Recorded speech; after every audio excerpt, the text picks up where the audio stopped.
Hello viewers, সৌরপ্রেরী চ্যানেলের পক্ষ থেকে আমি মিতু মনে বলছি। আপনাদের পছন্দের ছোট্ট পরিসরে একটা ডুয়েট গল্প নিয়ে আমরা হাজির হয়েছি। আশা করি আপনারা অবশ্যই আমার সম্পূর্ণ গল্পটি শুনে একটা গঠনমূলক কমেন্ট করবেন, আর অবশ্যই জানিয়ে যাবেন আপনারা কী ধরনের ডুয়েট গল্প চান। আমরা চেষ্টা করব আপনাদের পছন্দ অনুযায়ী গল্প উপহার দেওয়ার জন্য। আশা করব সব সময় আমাদের সাথেই থাকবেন। সবাইকে অসংখ্য ধন্যবাদ।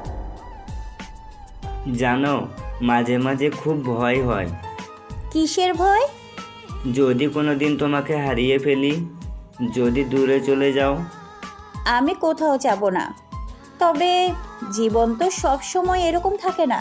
মানুষ বদলায়, সময়ও বদলায়, কিন্তু সত্যিকারের অনুভূতি বদলায় না। জীবন বদলালো, তুমি বদলাবে না তো?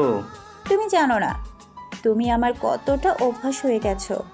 তাহলে আমার হাতটা শক্ত করে ধরো, কারণ আমি সত্যি তোমাকে ছাড়া নিজেকে কল্পনা করতে পারি না। হ্যাঁ, যেমন শ্বাস নেওয়া অভ্যাস, তেমনি তোমাকে ভাবা আমার প্রতিদিনের অভ্যাস। অভ্যাস? কারণ তুমি ভালোবাসতে জানো, আর ভালোবাসা মানুষকে দুর্বল না, গভীর করে তোলে। আমি শক্ত থাকতে চাই, কিন্তু তোমার কণ্ঠ শুনলে মনটা নরম হয়ে যায়।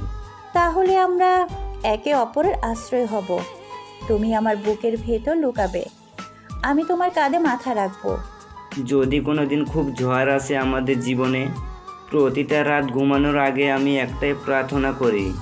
কি প্রার্থনা? যেন তোমার নামটাই আমার শেষ ভাবনা হয়। আর আমার প্রতিটা সকাল শুরু হয় তোমার কথা ভেবে। শব্দে বোঝানো যায় না, তুমি আমার অনুভূতির গভীরতম জায়গা। এতটা ভালোবাসো? এতটাই যে তোমাকে ছাড়া ভবিষ্যতে ভাবতেই পারি না। তাহলে একটা প্রতিশ্রুতি দাও। কি প্রতিশ্রুতি? যত কষ্টই আসুক, আমরা কথা বলা বন্ধ করব না। নীরব হলেও পাশে থাকবো। ভালোবাসি তোমায়। আমিও ভালোবাসি, এতটাই যে তোমাকে হারানোর চিন্তাতে চোখ ভিজে যায়।